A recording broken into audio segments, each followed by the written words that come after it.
नमस्कार, मैं स्वाति गंगवार। हमारे साथ है किसान नेता लेख स्वरूप पटेल। सर, सरकार ने एमएसपी कानून बनाया है, तमाम आंदोलनों के बाद भी उससे अभी तक शुरू नहीं किया है, लागू नहीं किया गया है। इसके बारे में आप क्या कहेंगे? देखिए,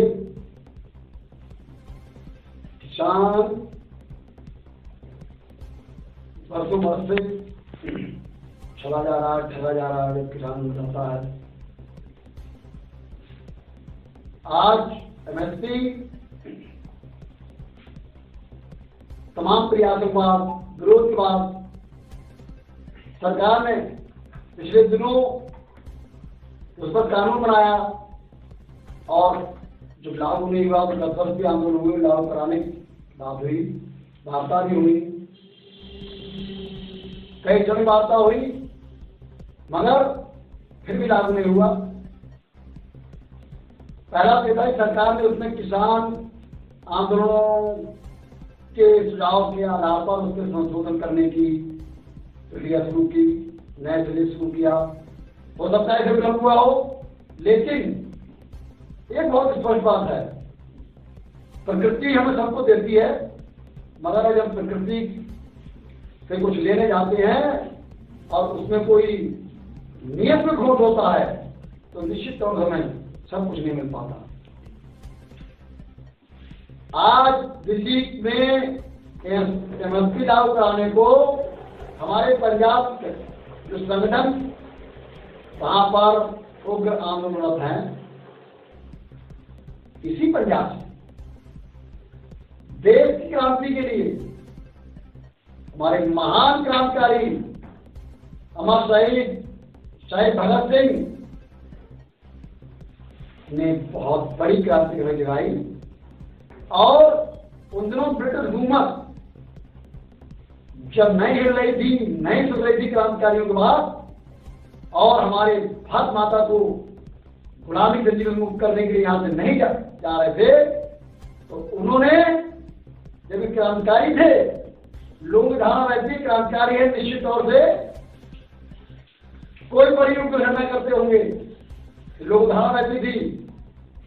पहले मैं स्पष्ट करना चाहता हूं, किसी भी क्रांतिकारी द्वारा किसी बड़ी क्रांति आंदोलन क्रांति में कोई भी हिंसा नहीं हुई और उस हिंसा में कोई भी जनहानि नहीं हुई। और शहीद भगत सिंह ने तो स्पष्ट कर दिया कि उन्होंने असेंबली बम फेंका, जहां अंग्रेजों की पूरी हुकूमत, जो सबसे पावरफुल लोग थे, वो वहां पर रणनीति बना रहे थे हमारे देश के खिलाफ और यह लंबे समय राज करने की और क्रांति के अलग को समाप्त करने की। और उस असेंबली में अंग्रेजों के सर पर बम फेंका, एक भी किसी खरोच नहीं आई, कुछ नहीं हुआ। ये थी क्रांति, ये था आंदोलन, और ये थी उस लाहौर में जन्मे महान क्रांतिकारी पंजाब प्रांत के देशभक्त शहीद भगत सिंह की शक्ति और दिमाग। इन्होंने आंदोलन भी किया, क्रांति भी की, बम भी फेंका, मगर कोई हिंसा नहीं हुई, किसी का नुकसान नहीं हुआ। हमें थोड़ा सा यहाँ समझना होगा कि उसी प्रांत से आज हमारे जो संगठन, जो उस संगठन के जो नेता, जो सरकार वार्ता भी करते हैं, ज्ञापन भी देते हैं और कुछ हाईवे जाम करके आंदोलन कर रहे हैं, उस पर तमाम प्रकार की राष्ट्र और जनहानि की भी घटनाएं इन प्रकरण सामने आती रही हैं और इससे भी आ रही हैं। एम्बुलेंस तक मरीज लेकर निकलती है, हाईवे जाम का मरीज दम तोड़ने की स्थिति में आ जाता है और वहां हाईवे नहीं खुलता है। लेकिन ये किसी जन आंदोलन, सरकार और राष्ट्र समाज हित के लिए कोई आंदोलन की भूमिका नहीं है। स्पष्ट करना चाहते हैं, 35 साल करने शरद जोशी, महेंद्र सिंह टिकैत, कई लाख लोगों के लाल किले, पूरे दिल्ली लाल किले पर आंदोलन होता, पूरा दिल्ली जाम जैसा होता था। लेकिन कहीं हम लोग रोड पर रिश्तेदार भी जाम नहीं करते थे, चौराहे ना हाईवे। अब तो दिल्ली के बाहर लाल किले पर टैंकर प्रस्ताव खिलाफ 45 दिन सरकार के खिलाफ आंदोलन चला, लाखों किसान साथ मेहनत के नेतृत्व में, मगर एक भी रोड जाम नहीं हुआ, हाईवे जाम नहीं करा गया, कोई क्षति नहीं पहुंचाई दिल्ली वासियों को, किसी को। कोई मरीज के मूल्य नहीं रुकी और हम लोग दंगल प्रस्ताव को निरस्त करा के लौटे। उसके बाद संशोधन हुआ जब तो दंगल प्रस्ताव को विदेशियों द्वारा तैयार करा हुआ था। एमएसपी कानून से आम किसान का पूरी तरह भला है, शुद्ध किसान का भला है। और शुद्ध किसान कौन है? जो आम छोटा किसान अपने हाथ से मेहनत करके अपनी कृषि खेती करता है, उसे मशीनरी भी कम है और उसके फसल करती है, छोटा बच्चा भी उसको छोड़ के लगता है फसल काटने में, उसकी पत्नी भी लगती है, उसके बच्चे भी लगते हैं, उसकी बूढ़ा भी लगती हैं, उसके डोकर बुढ़ाई भी काम कर रहे होते हैं। और उसके बाद भी उसे फसल कटने के बाद उसे अपने त्योहारों पर नए कपड़े चिल्ला मिलते हैं। ये शुद्ध किसान है। और अशुद्ध किसान जब कहीं किसी मूवमेंट में शामिल हो जाएंगे तो मूवमेंट का नुकसान होगा हमेशा। और जब कोई किसान और राष्ट्रहित के आंदोलन हुए हैं तो कोई उसमें संपत्ति दिखाकर कोई जरूर ऐसा शामिल हुआ कहीं पर जिसने उसमें नुकसान करा है। आप सार्वजनिक रूप से आंदोलन कर रहे हो, आंदोलन आप कर रहे हो तो आप वार्ता क्यों कर रहे हो बंद कमरे में? फिर क्या आप 4 ही लोग रह जाते हो दिमाग वाले वार्ता करने को? जब हजारों लाखों लोग आंदोलनरत हैं तो उन सबके बीच में जो जिम्मेदार है उसको जवाब देना होगा कि हम इसकी लागू क्यों नहीं कर रहे हैं और लागू करने में कितना टाइम देंगे और लागू कब करेंगे। सार्वजनिक मंच होनी चाहिए। जब सार्वजनिक आंदोलन है, सार्वजनिक राय ली जा रही है, सरकार को आना होगा। कृषि मंत्री तो क्या, अरे दंगल प्रस्ताव में तो नरसिम्हा राव प्रधानमंत्री लाके चल के आए थे, उन्होंने घोषणा की थी। और उससे पहले राजीव गांधी सर किसान आंदोलन हुआ था, बलराम जाधव कृषि मंत्री से मुझे याद है, इससे हरियाणा और मेरठ क्षेत्र से कृषि मंत्री पूर्व प्रधानमंत्री राजीव गांधी को लेकर आए थे, उससे प्रधानमंत्री थे वो। और उन्होंने किसानों की बात को मंच पे आकर सुना। काहे का डर प्रधानमंत्री। तो जब हम बात करने में आए थे, हम उनकी पार्टी चाय करने जा रहे हैं तो भाई एक साथ में एक काम ही होगा, या वार्ता या आंदोलन। जब सार्वजनिक राय है, वार्ता जरूरत नहीं है। बिना वार्ता के सरकारें हिलकर लागू करेंगी एमएसपी, इस बात को आप एक चरम नाम के साथ भी करना चाहते हैं, लेकिन उसके लिए नियत और नीति दोनों शुद्धता का आधार रखनी होंगी।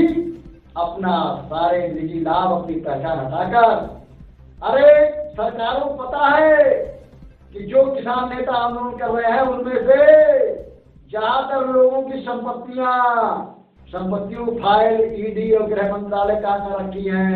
वो मंच पे कुछ कह रहे हैं, लड़ाई को सुन रहे हैं और बंद कमरे में जाके वार्ता करके अपनी आंदोलन के नाम फाइल में छुपाते हैं। आप पास से कहा से महेंद्र ने शिकायत तो आखिर साथ तक गन्ना ही छोड़ते रहते। हम लोग देखते थे रात में गन्ना छोड़ते थे, हम लोग गन्ना छोड़ते, हम लोग भी काम ही कर रहे। तो जिस सेवा जब होगी तो संपत्तियां घटेंगी उस परिवार की। आप जब राष्ट्र की राय लड़ने, किसान की राय लड़ने, किसान बनाकर जब कोई राय लड़ रहा है और उस संगठन के नेता की पदाधिकारी संपत्ति बढ़ रही है तो वो संपत्ति बढ़ने का मतलब क्या हुआ? संगठन की संपत्ति बढ़ सकती है, संख्या बढ़ सकती है कार्यकर्ताओं की, लेकिन निजी संपत्ति बढ़ रही है। ये सरकारों पास उनकी गलत चीजों की कोई फायदे खोट है। तो उसको ऐसे लोगों को मैं आम किसान कहना चाहूंगा कि ऐसे लोगों से दूरी बनानी पड़ेगी जो किसान आंदोलन के नाम पर अपनी संपत्तियां बनाते हों विदेशों तक, और कोई छुपा नहीं है। और यही मजबूती है सरकार की कि चुनाव सामने है, उनकी सीटें बढ़ जाएंगी और उन्हें पता है कि आंदोलन से हमारा कुछ नहीं होने वाला है। लेकिन मैं ये जरूर कहना चाहूंगा कि माननीय प्रधानमंत्री जी, माननीय कृषि मंत्री जी, माननीय गृह मंत्री जी, आप बहुत बड़े पद पे पहुंचे हैं, लेकिन ये मत सोचिएगा कि इस पद पर आप ही पहुंचे हैं। अरे आजादी से आज तक इस पद पर हमारे लिस्ट उठा लो, दर्जन हमारे प्रधानमंत्री और गृह मंत्री और रक्षा मंत्री और कृषि मंत्री रहे हैं। उन्होंने भी जब कहीं गलती की होगी मान लिया होगा। आपने ही माना पिछले आंदोलन में, आप जो गलत आंदोलन दिशा को निकाल ले जा रहे हो, जो गलत बात रख रहे हो, आप उनकी मत ना माने, अच्छी बात है, लेकिन उनकी गलत चीजों को थोड़ा दरकिनार करके अगर एमएसपी से पूरे देश के आम किसानों को लाभ हो रहा है तो कृपया करके आप उनको ना देखकर आप इसे लागू कर दीजिए। आप बहुत अच्छा किया है, आपने धार्मिक सूत्र हटाई, कश्मीर की तस्वीर बदली जा रही है। आप इन आंदोलनों के जंजाल से एमएसपी लागू करके आगे बढ़ जाइए। आप पीओ को पे कब्जा करके पीओ को लीजिए जो आपके टारगेट में है, ये देशवासियों की भावना में है, हमारे देश का पीओ का हिस्सा है पीओ के, उसको भी माननीय मोदी जी आपके नेतृत्व में एक क्षमता शायद होगी, क्योंकि आप आम परिवार से निकले हैं और आप किसी टारगेट में होगा पीओ के, तो इसको जितनी जल्दी हो आप लागू करके, हाँ ये जरूर है कि पंजाब में बहुत सारे फाउंडेशन बना के, एनजीओ बना के और कुछ निजी लोग अरबपति लेवल कुछ फार्मर भाई, मैं बिल्कुल कहना चाहता हूँ जिम्मेदारी से, जिनके कई लाख कुंटल स्टार्ट करने के, अनाज स्टार्ट करने के गोदाम हैं, फार्म हाउस हैं, मॉल हैं, तरक्की करो, हमें आप तरक्की बुराई नहीं है, लेकिन उन पर भी कुछ सरकार की निगाह बनती है, उनसे भी आपको डरे हुए हैं। और भाई ये आंदोलन पिछली बार लाल किले पर 26 जनवरी पे आप हमारे देश विरोधी झंडा लहरा रहे हैं, तो और एक गलत मूवमेंट का आप नारा लगा रहे हैं, सबको पता है। तो आप जो ऐसी चीज करेंगे किसान के नाम पर, किसान आंदोलन के नाम पर, तो सरकारें निश्चित तौर से किसान आंदोलन को कुचलने का काम करेगी, कमजोर करने का काम करेगी। इसलिए जिस पर जिम्मेदारी होती है कोई भी गलती नहीं होनी चाहिए, एक भी मूवमेंट, भी नारा, एक भी बात ऐसी नहीं होनी चाहिए जो आंदोलन खिलाफ जाए, सरकार के पक्ष में जाए, और बहुत जा रही है, तब भी गई, अब भी गई। इसलिए सबसे पहले हट जाना चाहिए हाईवे से जाम। और मैं तो कहूंगा सरकार, अगर हमारे किसान भाई संगठन हम सबकी ताकत है, हम तो गांव आंदोलन कर देंगे, घर घर आंदोलन कर देंगे। सरकार बिना किसी जाम लगाए, बिना किसी तोड़ फोड़ के आराम सुनेगी। लोग कहते हैं सरकार ऊपर आंदोलन बना नहीं सुनती है, ऐसा नहीं है। मैंने भी उदाहरण दिया आपको, ओके आंदोलन मतलब तेजी हो सकती है, आप सक्रिय हो सकते हैं, आप संख्या ज्यादा हो सकते हैं, मगर उसका मतलब हिंसा नहीं। कोई किसान भाई आंदोलन हिंसा नहीं करता है, लेकिन जब उसमें कहीं भी भावना है कि किसी एक की पनपतियत को उनको हरा रहे, तब तो उसमें तो खड़ा करने की बात करता है। इसलिए एमएसपी लागू जितनी जल्दी होगी उतनी जल्दी आम किसान का लाभ होगा। और जो हजारों में 10 किसान जो अशुद्ध हैं, जो हमारी फसल को नौकरशाह और लोगों के माध्यम से घटतौली मिलावट करके नकली फसलें बनाकर, कागज फसलें बनाकर अरबपति बन रहे हैं, ये भी बेनकाब होंगे। और इन्हें बेनकाब होने का क्रांतिकारी विचार उत्तर प्रदेश में किया है, पीलीभीत किया है, बरेली किया, लखनऊ किया, हरदोई में किया है।